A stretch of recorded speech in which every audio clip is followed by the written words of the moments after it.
Today I'm going to share with you how to save money on trees by making sure the trees you buy and plant don't die on you. Why am I talking about this? Because I've seen it and personally experienced it so many times. I'm Natalie Lucier from Waykeeper Farm and Nerdery, and the first time we planted trees, we bought 4 trees. They were bare root. We had them shipped to our home.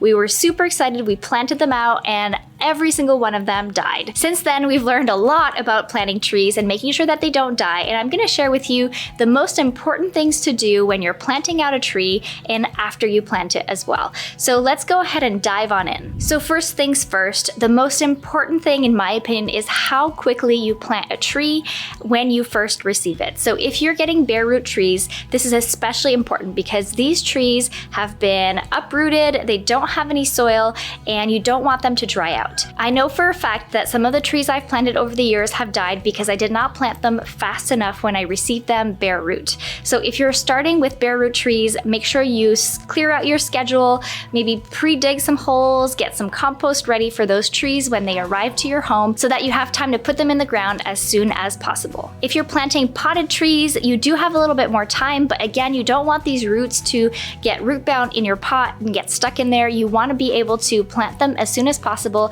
They will do so much better once they're in the ground. Now, another thing with timing is, yes, you want to do it as quickly as possible so that they have as much time as possible in the ground to get established and grow amazing roots. But beyond that, you don't want to plant them when it's going to be super hot and dry. So the 2 best times to plant trees are the fall and the spring because those tend to be the most wet seasons.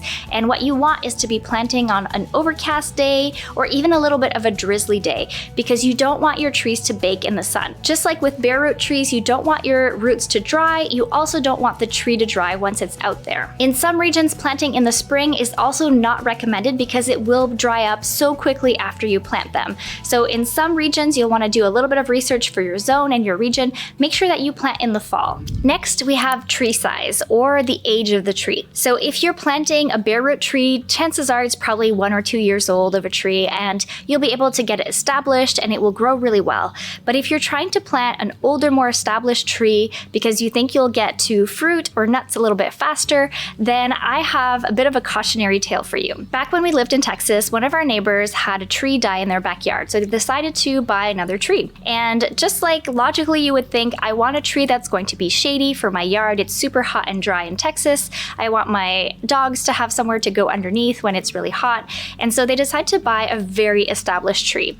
And this tree cost $1,500. And the reason I know this is because the little tag for the tree blew off and came into our yard. And this tree was so massive, I can't even guess how old it was, but I want to say at least 5 years, probably more. And they had to bring in an excavator to dig a big enough hole. They had a whole bunch of machinery to plant this tree. And, they dug their hole. It was giant. I'm telling you, it was just so big. It was probably 6 feet or more and a really big trunk. And so they went ahead, they planted that tree, they watered it in, and lo and behold, not very long after, that tree died. And it was not really surprising to me because that tree was really established. It probably had really big roots, and to move that tree and to plant it to a new place, it was just too much shock for that tree. And so they did end up buying a whole other tree. I don't know if it was guaranteed or had a warranty or anything like that for such an expensive tree, but they ended up planting another smaller tree and that one did survive. So I really think planting a tree that is not too established and too old is much, much easier. So if you're starting off with a seedling or with a 1 or 2 year old tree that tends to be just a twig, that tends to just establish itself so much better because it doesn't have as much of a root mass yet and it will recover from being disturbed and move to a new place. Next, we have the location or the site of your tree. So a lot of us think, okay, anywhere is good. We'll just pick a good spot for where we want the tree to be. But you have to think about the roots of your tree and how wet they're going to be. So again, this is one I'm speaking about from personal experience. So when we first moved to this farm here in Zone 6B, Ontario, we had all flat ground. This whole farm was very, very flat. And, I was super gung-ho. I wanted to get some trees in the ground the first year. The first spring we moved here, so we went ahead and we planted 6 trees.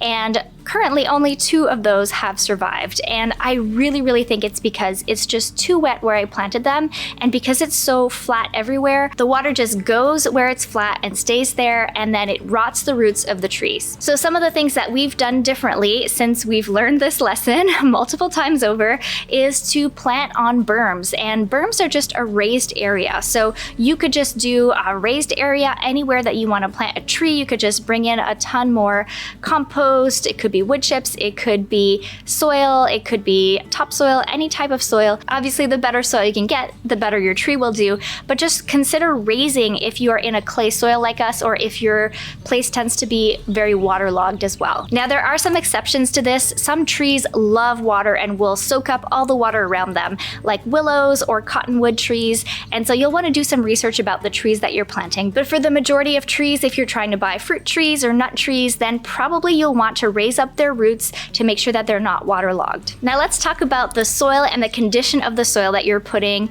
your trees into. So chances are you know that you have to dig a pretty big hole for your tree to make sure it has enough space for the roots to expand, and what you'll probably want to do is combine some really nice aged manure and compost along with your native soil. So what you don't want to do is just have really amazing composty soil and none of the native soil when you're putting your trees in, because what they're going to do is the roots are going to think, hey, this is the best soil. I'm not going to go out and search for more water or more nutrients farther away, and that can create sort of a pot directly in the ground, and that can actually root bound your roots as well. So what you want to do is you want to mix the soil that you're digging out in with your compost and all the other amendments that you're putting into it, and then put them back together so that your trees will also want to go explore out. You'll also want to make sure that you put trees at the right level so that you don't put them too deep or too high up. Especially if you're using grafted trees, you want your graft line to be above ground. Once your tree is in the ground, it's really important to mulch it properly. I highly recommend wood chips as mulch, because if you're planting a tree in other tree material, it tends to have the right fungal bacterial mix, and that can really help the tree get going faster. But if you don't have access to wood chips, other things like straw can also really help, even grass clippings. There's so many different ways to mulch a tree. And what mulch really does is it keeps the soil moisture at the right level, and it also prevents other weeds or grasses, for example, from growing too close and competing with the tree. Now, if you did end up planting your tree in the spring, you'll want to make sure that you water in the summer if there's an extended period of time where it's really dry. And again, this may really depend on where you live and your local context. In some places you might not need to worry about this. In other places you might really need to be on top of watering for the first year.